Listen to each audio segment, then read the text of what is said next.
शुक्रिया।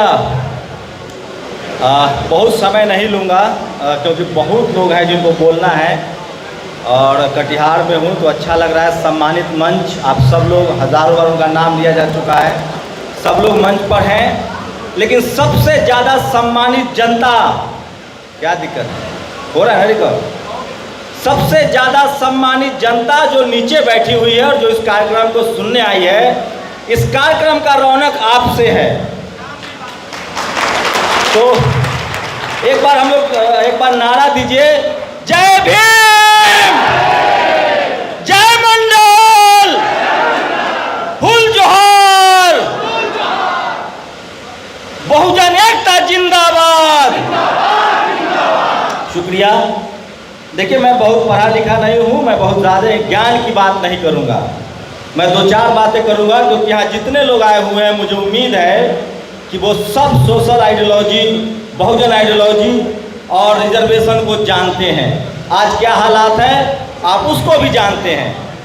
समस्या ये है कि आज़ादी के 75 साल बाद आप मजदूर क्यों हैं, आप चपरासी क्यों हैं, आप ठेला क्यों चला रहे हैं, रिक्शा क्यों चला रहे हैं, और उसकी गरीब क्यों है और उसकी एक जाति है। इस देश में हर जाति का आदमी टॉयलेट साफ नहीं करता है, इस देश में हर जाति का आदमी मजदूर नहीं है, इस देश में हर जाति की महिलाएं पूरी नहीं बेलती हैं जो बाहर हमारी बहन बेटियां बेल रही हैं। इस देश में हर जाति का बच्चा स्कूल कॉलेज से ड्रॉप आउट नहीं होता है जो हमारे बच्चे हो रहे हैं। इस देश में हर धर्म के लोगों को नहीं मारा जा रहा है जो आज मुसलमानों को मारा जा रहा है। इस देश में हर जाति के लोगों को नहीं मारा जाता है जो आज SC, ST और OBC को मारा जा रहा है, और उसके लिए जिम्मेदार है हम सब लोग। आप BP मंडल साहब की जयंती मना रहे हैं, बहुत जरूरी बात है। हम फूले पेरियार अंबेडकर, पेरियार ललाई सिंह यादव, कर्पूरी ठाकुर, चौधरी चरण सिंह की तस्वीर लगी है, अच्छी बात है, लेकिन सवाल वही है, हमारे बाप के पास हाथी था, हमारे पास क्या है? क्या लगता है आप लोगों को फिर से बाबा साहब आएंगे, फिर से जगदेव बाबू आएंगे, फिर से कोई पेरियार आएगा? नहीं आने वाला है। उनका विचार है आपके साथ, आपको अपने घरों से पेरियार और फूलन देवी पैदा करना पड़ेगा, जगदेव प्रसाद पैदा करना पड़ेगा। आज मैं होटल में था तो सुन रहा था, एक साहब गए थे मिलने, वो कह रहे थे कि हम अपना पूरा परिवार सेटल कर लिए हैं। हम बोले क्या सेटल किए हैं? तो बच्चा डॉक्टर है, इंजीनियर है, नौकरी में है। एक और साहब गए मिलने, हम तो रोज़ आप ही लोगों से सीखते हैं, वो अच्छे पत्रकार हैं, फूले पेरियार अंबेडकर को जानते हैं, लेकिन अभी कर्मकांड से नहीं निकले हैं। दो तीन बातें हैं जो आपको समझनी पड़ेगी और आपको करना पड़ेगा, और नहीं कीजिएगा तो नुकसान किसी दूसरे का नहीं है। जो आदमी इस देश में जितना पहले फूले पेरियार अंबेडकर को मान लिया, जान लिया, वो आज अब कलेक्टर है, SP है, DM है, CM PM तक बन रहा है। जो कर्मकांड में फंसा हुआ है वो आज वही का वही है और आगे भी रहेगा, क्योंकि जो कर्मकांड है आपका वो आपकी अमीरी के लिए नहीं है, गरीबी के लिए है। वो आपका पैसा खाएगा, वो आपका शोषण करेगा, और जो फूले पेरियार अंबेडकर के रास्ते पर चलेगा, स्टाम्प मरवा लीजिए मुझसे, वो आज एक पीढ़ी नहीं तो दूसरी पीढ़ी में अमीर बनेगा, SP DM बनेगा, कलेक्टर CM बनेगा। अब आपको तय करना है कि आप अमीर बनना चाहते हैं, कलेक्टर SP बनना चाहते हैं, कि पीढ़ी दर पीढ़ी मजदूर रहना चाहते हैं। आपको तय करना है। यहाँ जितने लोग आए हैं आपको तय करना पड़ेगा कि अब बिंदेश्वरी बाबू नहीं आएंगे BP मंडल। आपको अपने घरों से एक एक बच्चे को, अपने परिवार को, पत्नियों को और आपको फूले पेरियार अंबेडकर के आंदोलन को घर घर में पहुंचाना होगा। मैं आपको पैसा देता हूं, मुझे अच्छा भी लग रहा है, सलमान खान टाइप का महसूस कर रहा हूं, लोग फिर फोटो खिंचवा रहे हैं, मैं कुछ नहीं कर रहा हूं आप लोग के लिए। मैं पेशे से पत्रकार था, वही बातें बोल रहा हूं जो हमारे बाप दादाओं ने लिखा है, फूले पेरियार अंबेडकर ने।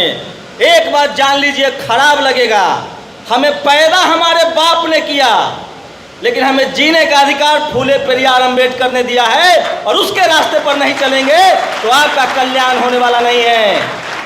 अरे कर्मकांड में तो हमारे बाप दादा भी फंसे हुए थे, लेकिन हमारी माँ तब भी मजदूरी करती थी, हमारे तन पर कपड़ा नहीं था, हम स्कूल नहीं जा सकते थे। दो ही रास्ते हैं इस गरीबी के मकरजाल से निकलने का, एक पढ़ाई लिखाई और दूसरा बिजनेस, जिसको हम पावर सेंटर्स कहते हैं। आप कॉलेज, मैं कोई ऐतिहासिक बात नहीं बोलूँगा, मैं बहुत पढ़ा लिखा नहीं हूँ। प्रोफेसर रतनलाल इतिहास के विद्वान हैं, वो बताएंगे। मैं मोटा मोटी बात बोलूँगा जो मुझे समझ में आता है, टूटी फूटी भाषा में। आप सोचिए कैसे आपका बेटा एसपीडीएम बनेगा पढ़ाई लिखाई से, कैसे आप सीएम पीएम बनेंगे। एक चाय वाला प्रधानमंत्री बन सकता है, आप क्यों नहीं बन सकते हैं। हम मानसिक रूप से गुलाम हैं, हमारी सोचने की ताकत नहीं है। और सोचने की ताकत इसलिए नहीं कि हमारे घर में गरीबी है, बेरोजगारी है, लाचारी है, बेबसी है और हम किसी के सहारे बैठे हुए हैं। उस सहारा को छोड़ना पड़ेगा और दो ही रास्ते हैं आपके पास, बिजनेस या पढ़ाई। और ये दोनों रास्ते आज के दिन में आपको बंद किए जा रहे हैं।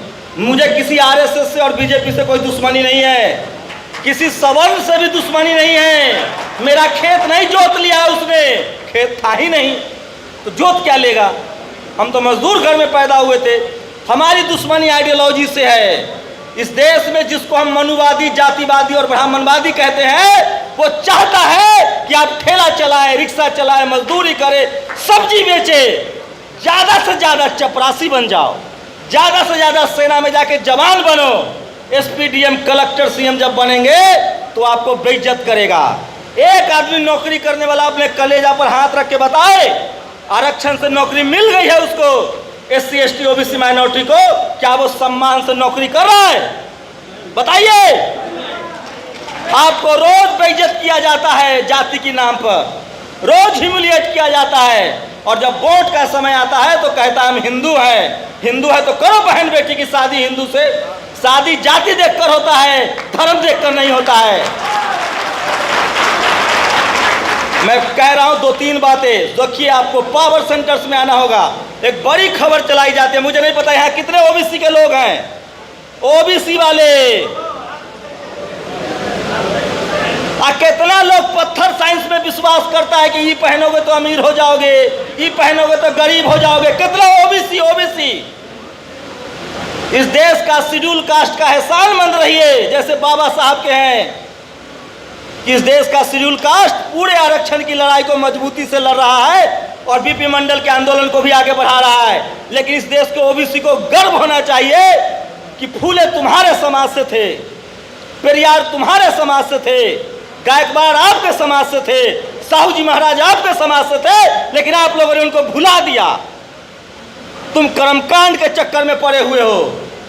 आप कल्पना करो, इस देश में रोज मैं सुनता हूं और ये सच है, ओबीसी के जितनी जातियां हैं वो सब कास्ट एट्रोसिटी, जातीय हिंसा में शामिल है।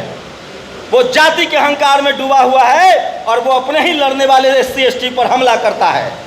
वो धर्म के नाम पर मुसलमानों पर हमला करता है, ये सच है।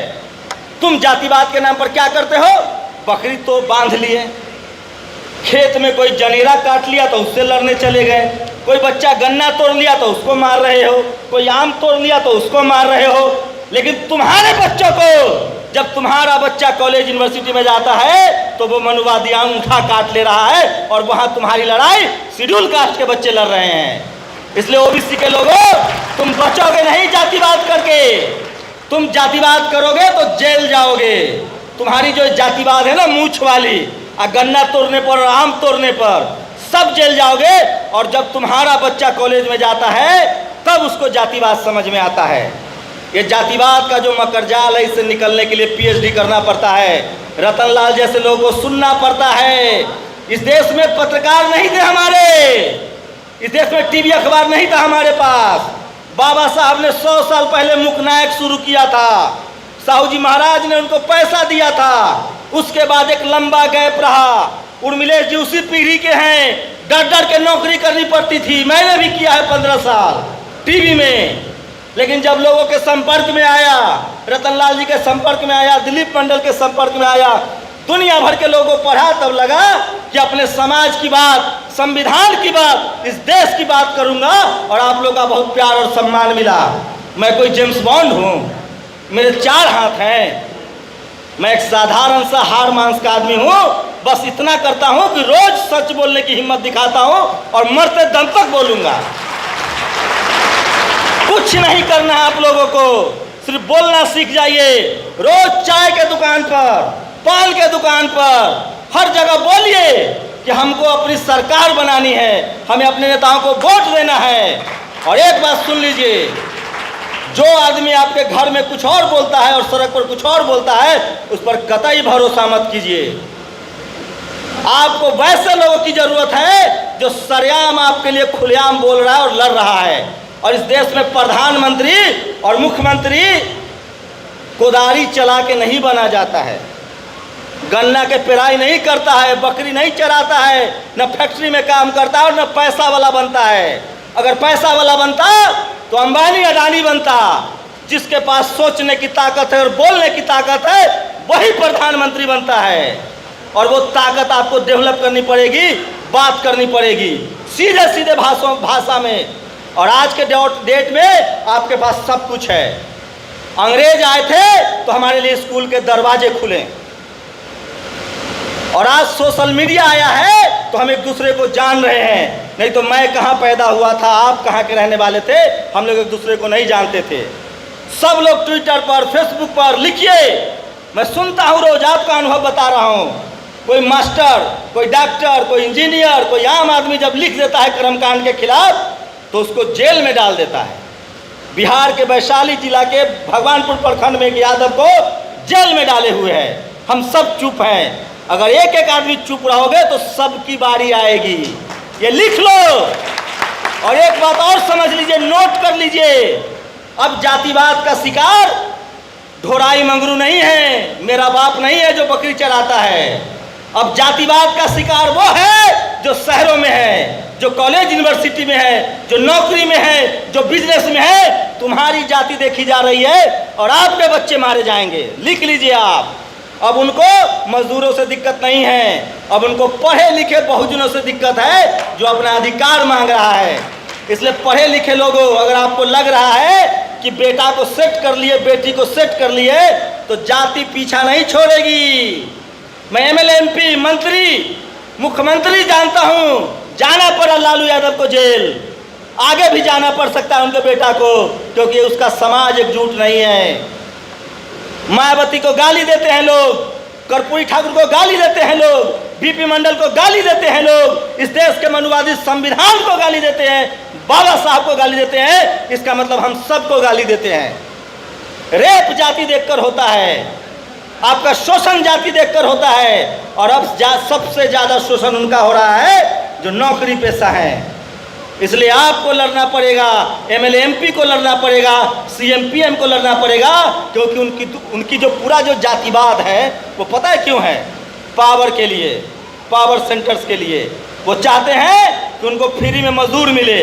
अमेरिका में, ऑस्ट्रेलिया में, लंदन में, यूरोप में सफाई कर्मचारी नहीं मिलता है, 10 लाख रुपया तनख्वाह मांगता है सफाई कर्मचारी। वो जाति बना के कहता है कि तुम सफाई करो, ठेला चलाओ, दूध दूहो, रिक्शा चलाओ, साफ करो, सड़क बनाओ, पुल बनाओ, नहर बनाओ, हम मजा करेंगे बैठ के। वो अखबार लेके कांख में चाप के आता है और आपका दूध खरीद के ले जाता है।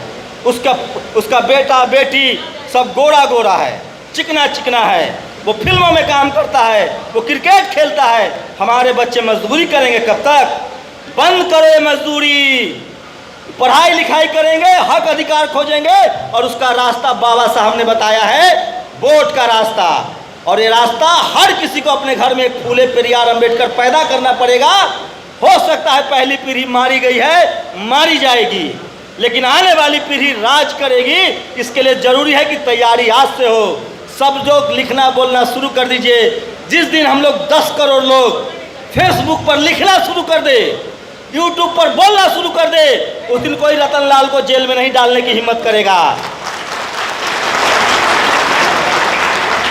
ये समझिए आप लोग, खाली भाषण की बात नहीं है, ताली बजाने की बात नहीं है, ये सारी बात है मानसिक रूप से मजबूत होने की। और मैं इस हॉल में जितने पढ़े लिखे नौकरी पेशा लोग हैं, मैं कह दे रहा हूँ, जातिवाद में मेरा बाप अब शिकार नहीं होगा, क्योंकि वो मजदूर है।